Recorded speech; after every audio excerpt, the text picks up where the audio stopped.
discovered the water was 47 feet deep instead of 42 feet. It was...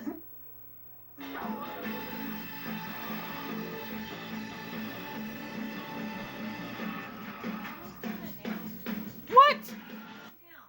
Turn it down? Why not? Turn the...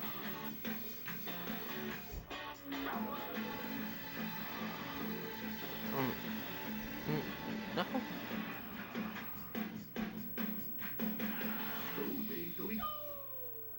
Then we discovered the water was 47 feet deep instead of 42 feet. It was clear that whoever was behind this did not, in fact, use the metric system as one would expect.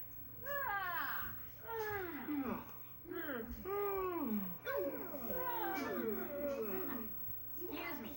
Anyway, so, right, the incongruity in water pressure meant the only one who could have taken the gold was Dr. Cutler. Blah, blah, blah, blah, blah, blah, blah. Look, I'm really sorry. I had no idea my poem was so boring. Sounded much more exciting on this